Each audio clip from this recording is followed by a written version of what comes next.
Hello, everybody. Are you insane or are you sane? This is a very difficult and delicate question because we could say there's no absolute consensus in the world about what is the norm.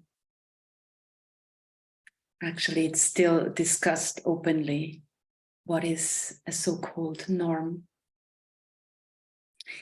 And when I reflected on the content of today's videos, I remembered about this song of Cypress Hill, which is called Insane in the Brain. Insane in the brain. You know, some of you might know that. It's coming from my snowboarding times where I was a professional snowboarder 25 years ago. And I would always listen to that song. And basically, I only understood insane of the brain, insane in the brain. Yeah, but it came to me again because now I'm a psychologist in my background, and I studied the sanity of the brain, the sanity of the people. And lately I just was invited or visited a continuing education around the ICD-11, which is the diagnostical manual of the disorders, also of the psychological disorders. And for those of you who don't know that manual, this is all the disorders are collected from the WHO, the World Health Organization, and collected into the ICD-11. And then besides that, there also exists the DSM-5, which is a collection of the psychological disorders in mostly used in the United States, and that one comes together by the American Psychiatric Association, the APA. So anyway, the new manual is coming now, the ICD-11. We used the ICD-10 for 30 years now. And some things just struck me, and I'd like to talk about this. And the first thing that struck me in that education is that they said there is 55,000 disorders currently existing. 55,000 diseases exist, not only psychological diseases, but all around diseases, also physical diseases. And the codes, like the codes we use for the disorders, they went up from 14,000 to 17,000, a bit more than 17,000 codes. So it just made me reflect about the sanity and insanity of today's time. And also in a way that how much we are used to base our lives on symptoms and diagnoses. And, you know, I was wondering, what if there was a manual of health codes? Of course, we speak about resilience and resistance and what can keep you healthy, but it's interesting that we base our views on the symptomatics. And basically those diagnose manuals, they came from the earlier times out of a collection of what leads to mortality, right?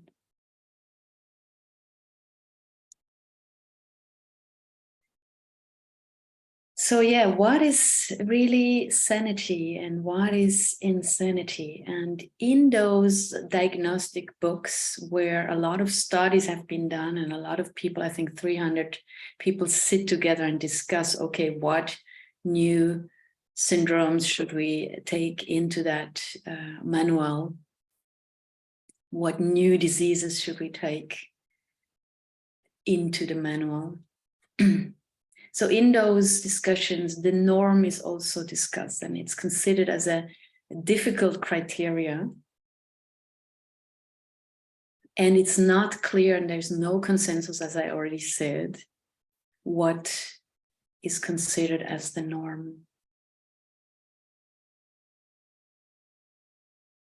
So in a way, we base our manuals also on a feeling that we don't have really a norm, but we have more sense of the insanity, of the abnorm. And there is actually two interesting books that I like to mention in that regard. The latest book of Gabor Maté, who has been coming up very strongly and got very famous lately around trauma research and also trauma background of addicts. And his latest book is only in English so far, is called The Myth of Normal. The Myth of Norm. So he even says basically that norm is a myth. And in that book, his main thing is that he's strongly advocating for is that we cannot just take the end result of something and give a diagnosis and say, okay, these people are sick or these people are addicts. So, you know, that we just have to treat addiction. But he basically says we live in an insane world, in an abnormal world, and in a world that takes in a way for granted that we have a lot of trauma in the childhood, but also in society. We stigmatize people with insanities, with illnesses. And we say, well, they have it, but I don't have to do anything with that. So he basically really advocates to recognize that we are part of creating this society. And if the society is not sane, that obviously we create more insanity. I find that view very interesting. And I think this whole trauma aspect is very en vogue in the moment. A lot of trauma research is done. And in that regard, I'd like to mention the second book is from Bessel founder Kolk, I think a Dutch guy. And his book, The Body Keeps the Score, is a more scientific book, or very based on scientific studies, because he did many studies. And in some place he mentioned that in the DSM-5, so the Diagnostic Manual of Psychiatric Disorders in the United States, he advocated to take in a new disorder, which was called developmental trauma disorder, DTD. And they already agreed to him that they will take that into the manual. But then they said, because of lack of empirical evidence, they didn't take it on. So they first really confirmed we will take it on into the manual and then not.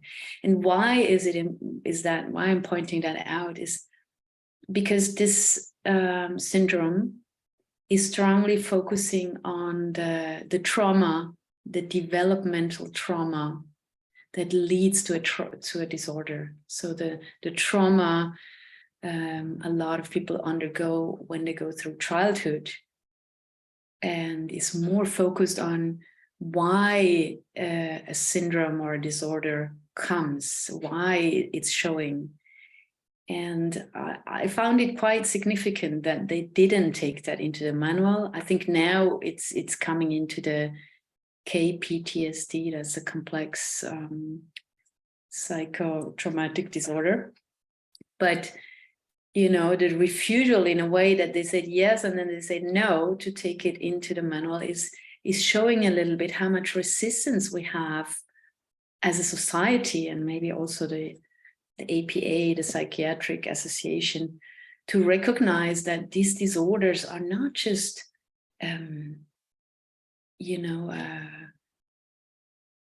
coming because of genetic disorders or inheritance, or because of education, or because of your own development, but they're often coming because of trauma. So in a way, somehow, why not coming into a realization that we are living a little bit in an insane world? Nowadays, 30% in Switzerland, where I live, 30% had a psychological illness in the last 12 months. And when they did studies worldwide, they found between 12 and 48% of the population who in their lifetime had a psychological disorder, depending on the study and the country. But it's quite an elevated number. And we still kind of discriminate those people. We still, we don't like to talk about psychological issues. We'd rather say I'm going in coaching or I'm burned out. But it's still a little bit stigmatized, no, to speak about depression, although it's one of the main, the most common disorders overall, including the physical disorders. I think number 3 or 4. So, yeah, why not just realizing our society is maybe not so sane anymore, and to recognize that and to see that, yeah, I'm part of that insane society as well.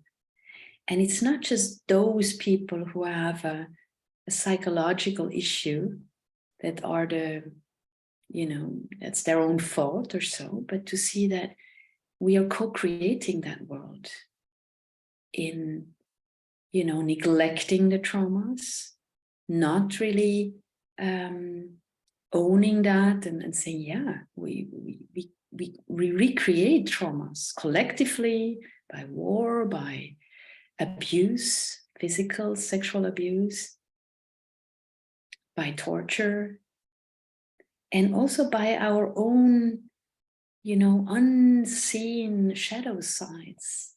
Because if we don't look at them and if we don't look at our own issues, they most probably recreate something like that in the future. Or they recreate something like that in society.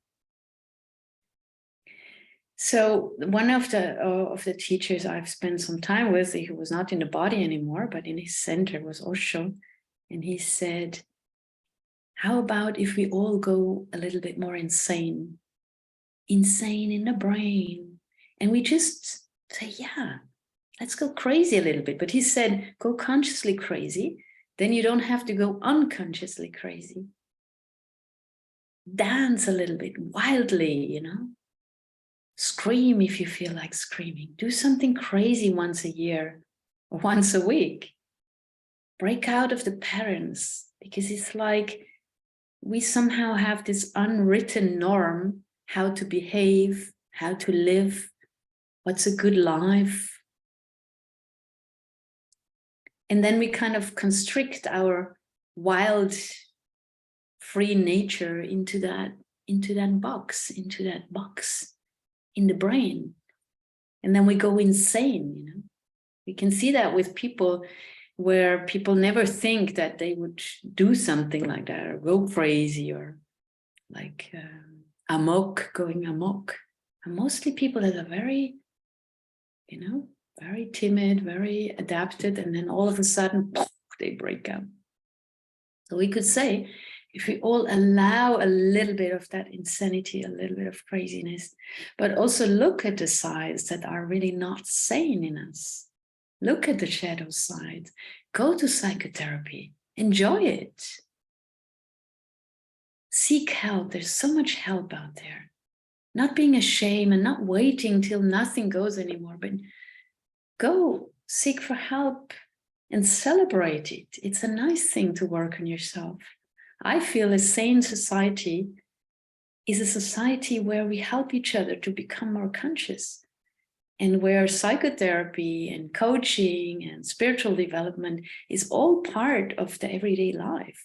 It is not just for those who at the end of the road get sick or addicted and then they seek help, but we preventially already, as a prevention, we already do that kind of work on us.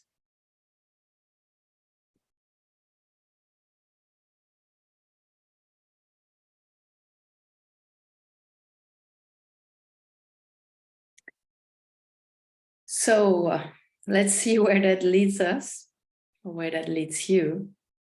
I'm for sure gonna listen to that song again, Insane in the Brain, and just get a little bit inspired in one way to get a little bit more of this craziness out of yourself, out of myself, and also reflect on a little bit that we are not living in such a sane society, but that our society is in a way quite insane, quite out of balance, and reflecting a little bit on what does a sane society need?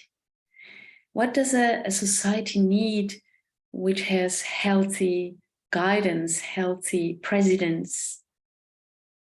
What inner work is needed in each one of us to create that? And to see that you and the world, there's no separation. You have to do something with that world, how it is. So if you're saying, oh, I don't like this world and I refuse it and that's not me, it's not the truth. You are part of that. So in a way, what you can do, you can't save everything and everybody, but you can work on yourself. Look to those places where you're still in the shadow.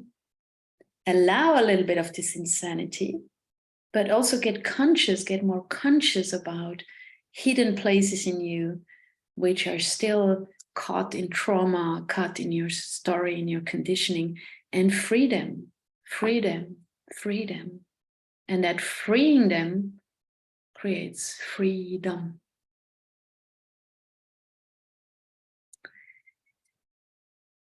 So wish you a good time in this insane, sane world, and hope to see you again soon. Have a good time. Bye-bye.